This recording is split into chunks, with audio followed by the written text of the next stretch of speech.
Subscribe कीजिए 10th class गणित channel को और बेल आइकन को दबाइए लेटेस्ट वीडियो देखने के लिए।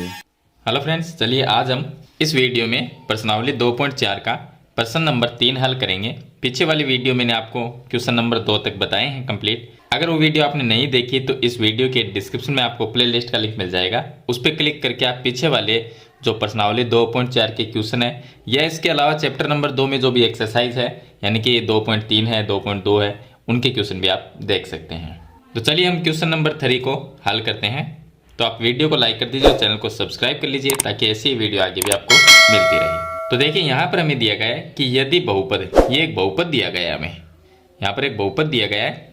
इसके शून्यक हैं a माइनस बी कोमा ए और a प्लस बी हो तो a और b का मान ज्ञात करना है। अब देखिए बहुपद जो भी होता है, अब ये जो बहुपद यहाँ पर ये एक त्रिघात बहुपद है, तो जो बहुपद हमें दिया गया होता है उसके जो शून्यक हो गए, देखिए त्रिघात बहुपद है इसलिए इसके 3 शून्यक हैं और 3 शून्यक जो होते हैं उनको हम क्या लिखते हैं, अल्फा बीटा और गामा से लिखते हैं। यानी ये तो हो गया अल्फा, ये हो जाएगा बीटा और ये हो जाएगा गामा, तो ये 3 इसके शून्यक हो जाए और शून्यक है वो x का मान भी होते हैं। तो देखिए इसका हल देखिए, इसके हल में हम लिखेंगे कि हमें 3 शून्यक दिए गए हैं a minus B comma A plus B. बहुपद के शून्यक है, ये बहुपद के 3 शून्यक दिए गए हैं। अब 3 शून्यक होते हैं तो a और b का हमें मान ज्ञात करना है। तो इसके लिए देखिए हम लिखते हैं alpha plus beta plus gamma बराबर होता है माइनस में b बटे ए। ये सूत्र है। अल्फा बीटा और गामा ये क्या है, ये शून्यक है, तो 3 शून्यक, ये अल्फा हो गया, ये बीटा हो गया, ये गामा हो गया, तो 3 शून्यक हमें दिए गए हैं। अल्फा बीटा की जगह हम लिख देंगे, तो अल्फा का मान a माइनस बी होगा, मैंने आपको यहाँ पर बता दिया। तो इसके जगह हम लिख देते हैं a माइनस बी, ये a माइनस बी। उसके बाद प्लस बीटा का जो मान है वो a है, तो यहाँ पर मैं a लिख देता हूँ, और प्लस गामा जो है वो a प्लस बी है, तो ये आ गया a प्लस बी बराबर में माइनस बी बटे ए होता है। अब ए बी सी का मान कहाँ से निकालेंगे, ए बी सी का मान जो हमें बहुपद दिया गया है उसकी हम तुलना करके ए बी सी का मान निकाल लेते हैं। देखिए ए का मान क्या होगा, ए का मान होगा एक्स क्यूब के पास में जो भी संख्या होती है वो ए का मान, तो क्योंकि ये त्रिघात बहुपद है इसलिए, तो ए का मान 1 हो जाएगा, और जो बी है उसका मान एक्स स्क्वायर के पास में माइनस में 3 है यानी कि गुणा में, तो ये आ जाएगा, और सी का जो मान है वो x के गुणा में जो संख्या है, तो कोई भी संख्या नहीं हो तो 1 मानना है, और d जो है उसका मान जो अकेली संख्या है 1, वो d का मान हो जाएगा। तो इस तरह से a b c d का मान निकाल लिया। अब ये आता है माइनस बी बटे ए, माइनस का माइनस, और b का मान क्या है, b का मान माइनस में 3, तो ये आ गया माइनस में 3, और बट्टे में a का मान 1 है, तो ये 1 आ जाएगा। अब इसको हल कर लेते हैं, ये माइनस बी और ये प्लस बी, ये कट जाएंगे, a प्लस ए, तो ये हो गया 3a, ये आ जाएंगे 3a बराबर माइनस माइनस प्लस हो जाएगा, और 3 में जब 1 का भाग देंगे तो 3 आएगा, तो a का मान यहाँ से निकालेंगे a बराबर 3 और बट्टे में 3, तो ये a बराबर आ जाएगा 1, 3 में 3 का भाग देंगे तो 1 आ जाएगा, ये आ गया हमारे पास में a का मान। हमें तो a और b का मान ही निकालना है, तो हम सूत्र दो सूत्र से भी निकाल सकते हैं, तीसरा लिखने की जरूरत नहीं है। तो अब देखिए ये हो गया alpha plus beta plus gamma बराबर माइनस बी बटे ए होता है, और अल्फा गुणा बीटा प्लस, देखिए यहाँ पर मैं बता देता हूँ, अल्फा गुणा बीटा प्लस बीटा गुणा गामा और प्लस में गामा गुणा अल्फा, यह अल्फा बराबर होता है सी बटे ए, तो ये आ जाएगा सी बटे ए। अब अल्फा गुणा बीटा, अल्फा का मान क्या है, अल्फा का जो मान है वो लिख देंगे, तो यहाँ पर अल्फा का मान है a माइनस बी, चलिए मैं इसके नीचे लिख देता हूँ, ये अल्फा है, ये बीटा है और ये गामा है, तो अल्फा का मान a माइनस बी, यहाँ पर a माइनस बी लिख देंगे,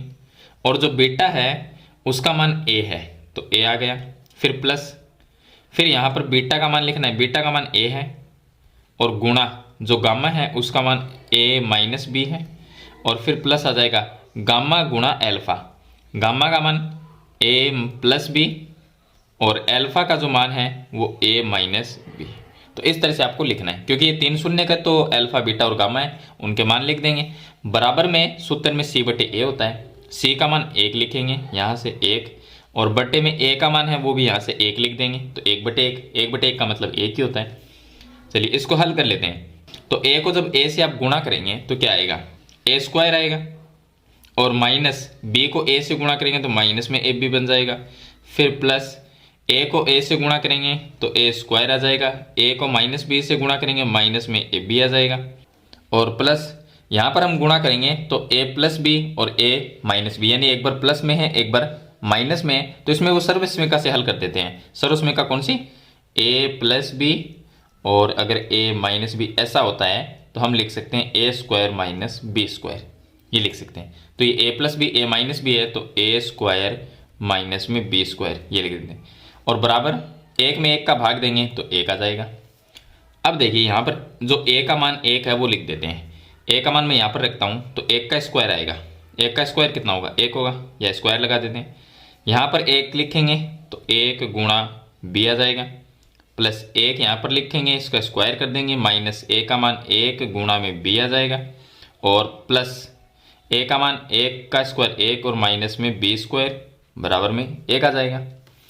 अब यहाँ पर a का हमने मान लिख दिया, तो यहाँ पर अब क्या होगा कि b का जो मान है वो आ जाएगा। तो यहाँ पर a का निकाल लिया था, यहाँ से b का निकाल लेते हैं। तो जो क्वेश्चन दिया गया है उसमें a और b का मान याद करना है। तो 1 का स्क्वायर करेंगे, ये आ गया 1, और माइनस b गुणा 1 तो ये b आ जाएगा, और यहाँ पर 1 का स्क्वायर तो 1 आ जाएगा, माइनस 1 गुणा b तो ये b आ जाएगा, और प्लस 1 का स्क्वायर 1 आएगा, और माइनस में b स्क्वायर आ जाएगा, बराबर में 1 आ जाएगा। यहाँ पर देखिए जो हमने मान लिखा था अल्फा गुणा बीटा, तो अल्फा का मान a माइनस बी, बीटा का मान a, और यहाँ पर जो बीटा गुणा गामा, तो बीटा का मान a था और जो गामा है उसका मान a प्लस बी था, तो यहाँ पर आपको प्लस लिखना है। उसके बाद में आ जाएगा गामा का मान a प्लस बी और अल्फा का मान a माइनस बी। तो यहाँ पर जब इसको हम हल करते हैं तो ये जो हमने हल किया है तो ये a square minus A B आ गया, और प्लस में ये a square plus A B आएगा, यहाँ पर प्लस में ए बी आएगा, और ये a square minus B square आ गया। अब यहाँ पर देखिए ये जब प्लस आएगा तो ये भी प्लस हो जाएगा यहाँ पर, और आगे ऐसा कैसे रहेगा, तो 1 का स्क्वायर 1, माइनस में ये b आ गया, प्लस में 1 आ गया, और यहाँ पर ये प्लस में b आएगा, प्लस में b आएगा, और ये प्लस 1 माइनस बी स्क्वायर बराबर 1। अब देखिए ये प्लस b है और ये माइनस b, ये तो कट जाएंगे, तो इसका उत्तर क्या आएगा, ये 1 और प्लस 1 और प्लस 1 ही है, तो 3 बार प्लस में 1 है, तो यहाँ पर हो गया 3 माइनस बी स्क्वायर बराबर में आ जाएगा 1। चलिए आगे यहाँ पर हल कर लेते हैं। तो ये 3 है वो इस साइड में आएगा तो माइनस में बन जाएगा, तो माइनस में बी स्क्वायर रह जाएगा, बराबर में 1 पहले से ही है, और ये माइनस में 3 आ जाएगा, तो माइनस बी स्क्वायर बराबर माइनस में 2 रह जाएगा, माइनस से माइनस कट गया, तो b बराबर ये स्क्वायर हटाएंगे तो अंडर रूट में 2 आ जाएगा, और जो 2 है वो प्लस और माइनस में आएगा, एक बार प्लस में और एक बार माइनस में आएगा, तो ये तो आ जाएगा b का मान, और ये आएगा a का मान। तो a बराबर तो हम लिख देंगे a बराबर 1 है, और b बराबर प्लस माइनस अंडर रूट में 2 है। तो इस तरह से आपको a और b का जो मान है वो आपको ज्ञात करना है। तो ये था इसका क्वेश्चन नंबर 3। तो मैंने आपको उसमें कंप्लीट तरीका है वो बता दिया कि एक बहुपद त्रिघात बहुपद दिया गया है, उसके शून्य दिए गए, शून्य का मतलब अल्फा बीटा और गामा के मान है। यहाँ पर जो जांच करने का सूत्र है उससे हम ए बी का मान निकालना है, तो ए और बी का मान निकाल लेंगे। कैसे निकालेंगे, अब देखिए जांच करने के सूत्र है, त्रिघात बहुपद है तो 3 सूत्र होते हैं, alpha plus beta plus gamma बराबर माइनस बी बटे। दूसरा होता है दोनों शून्यांकों को एक साथ लेकर, ये एक सूत्र ये हो जाएगा यहाँ पर, और एक सूत्र ये हो गया, और इसमें एक और होता है जिसमें हम क्या लिखते हैं कि अल्फा गुणा बीटा गुणा गामा बराबर माइनस डी बटे ए, एक सूत्र ये होता है। तो इनमें से आपको दो सूत्र से आप जो ए और बी है उसका मान ज्ञात कर सकते हैं। तीसरा सूत्र आपको लगाने की जरूरत नहीं है, या तो आप इन दोनों से कर लीजिए, या आप इन दोनों से कर लो, या आप पहला सूत्र और तीसरे सूत्र से कर लो। कोई भी 2 सूत्र से आप ए और बी का मान है वो ज्ञात कर सकते हैं, तो तीसरे सूत्र की हमें जरूरत नहीं पड़ेगी। तो मेरे ख्याल से ये क्वेश्चन है वो आपको अच्छी तरह समझ में आ गया होगा। फिर भी इसके बारे में कोई सवाल या सुझाव है तो मुझे कमेंट बॉक्स में जरूर लिखना। तो आज की वीडियो में इतना ही, मिलते हैं एक नई वीडियो के साथ, तब तक के लिए थैंक यू।